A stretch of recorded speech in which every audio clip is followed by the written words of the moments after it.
What if I tell you a simple 25-cent coin can be worth far more than its face value? Not just a little more, but sometimes hundreds, thousands, and in rare cases even over $10,000. Many people use these coins every day and never look at them closely. But collectors know that some coins hide small details that can turn them into very valuable items. Today we are looking at the 1999 Connecticut State Quarter, and why this coin is still searched by collectors around the world. Stay with me because I will show real value ranges, what makes it special, and how you can check your own coins. The 1999 Connecticut Quarter was part of the 50 State Quarters program. This was one of the most popular coin series ever made in the United States. It started in 1999 and each state got its own design. The Connecticut coin was one of the first group released, which makes it important for collectors. On the back of the coin, you will see the famous charter oak tree. This tree is a symbol of freedom because people once hid an important document inside it to keep it safe. Now let's talk about real value in a simple way. Most 1999 Connecticut quarters are common. If your coin is used and has marks or wear, then its value is still about 25 cents. If the coin is in very clean condition with no wear, it may sell for $1 to $5. If the coin is in high uncirculated grade like MS-65 to MS-67, the value can go from $10 up to $150 depending on quality. Very high-grade coins like MS-68 are rare and can sell for $1,000 or more at auction. These top-grade coins are hard to find because they must be almost perfect with no marks. Now here is where things get more interesting. The big money does not come from normal coins. It comes from errors and special types. These are coins that were made with mistakes at the mint. Some of these mistakes are small, but some are very rare and can increase the value a lot. One of the most important things to understand is the mint mark. The letter D means the coin was made at the Denver Mint. This mint made hundreds of millions of these coins, but only a very small number have errors or special features. That is why most coins are common, but a few are valuable. Now let's look at real error types and their value.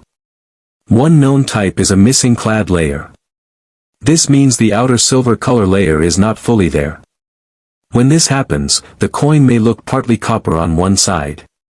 These coins are real mint errors and collectors pay for them. The value can range from $100 to $800 depending on how strong the error is. Another error is an off-center strike. This happens when the coin was not lined up properly when it was made. Part of the design is missing and you may see a blank space.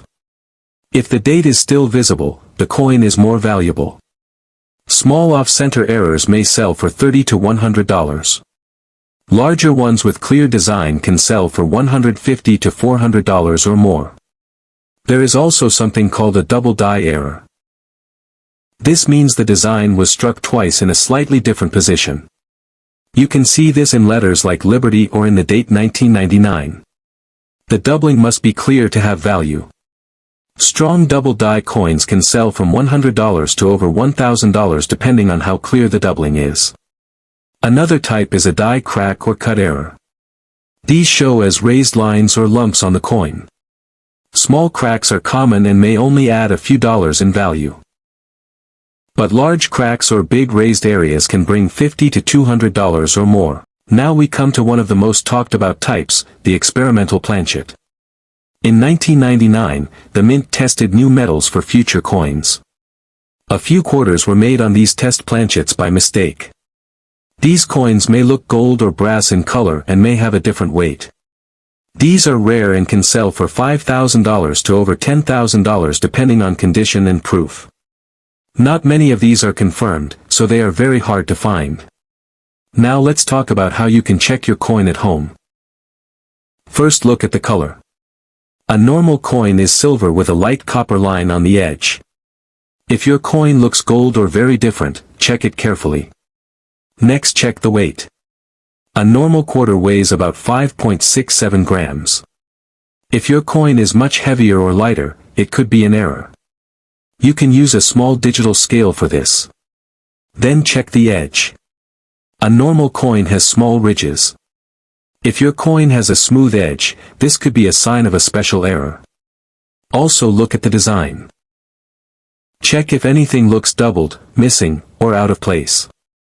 Use a simple magnifying glass or your phone camera to zoom in. Condition also plays a big role in value. Coins are graded on a scale. A coin with no wear and full shine is called uncirculated. The better the condition, the higher the value. Coins with scratches, dirt, or wear will have lower value even if they are old. Now let's look at real auction type values. A high-grade 1999 D Connecticut quarter-graded MS-67 can sell around $100 to $300. An MS-68 example can go over $1,000 if the quality is very high. Error coins have a wider range. Some missing clad layer coins have sold for around $300 to $700. Strong off-center coins have reached $200 to $400. Rare experimental coins have sold in the thousands when verified. It is also important to know what is not valuable. Many people think a shiny coin is rare. That is not true. Cleaning a coin can actually reduce its value. Also, some coins are plated or changed after leaving the mint. These are not real mint errors and collectors do not pay high prices for them. Always look for natural mint mistakes, not damage. Another key point is demand. Collectors like coins that are part of popular series. Since this coin is from the first year of the state quarters, it has strong interest. The design is also well known, which helps keep demand steady. Now think about this. Millions of these coins were made, but only a small number have special features. That means the chance is low, but not zero. People still find error coins in rolls and old collections. That is why checking your coins can be worth your time. If you want to go further, you can send your coin to a grading service. Professional grading can confirm if your coin is real and give it a grade. This can increase buyer trust and help you get a better price if you sell. So the real value of the 1999 D Connecticut quarter depends on three main things. First is condition. Second is errors. Third is rarity. A normal coin is worth face value. A high-grade coin can be worth hundreds. A rare error can be worth thousands. Many viewers stop at the start and think all coins are valuable. But the real truth is simple. Most coins are common. Only the right combination of condition and error makes a coin valuable. That is why you must check details carefully. Take a moment and think about the coins you already have. Old jars, drawers, or saved change can hold coins from 1999. You do not need to buy expensive items to start. Just look closely at what you already own. The reason collectors keep searching for this coin is because of its mix of history, design, and error potential. It is easy to find, but hard to find in rare form. That makes it interesting and keeps people looking. Keep your focus on clear signs. Look for weight change, color change, missing parts, or doubling. Ignore claims that sound too big without proof. Real value comes from real features that can be seen and confirmed. If you follow these steps, you will understand which coins are common and which ones are worth more. This will save your time and help you make better choices. So before you spend your next quarter, take a closer look. A small detail can make a big difference. A coin that looks normal at first may have something special. And that small detail can turn a simple 25-cent coin into something worth far more.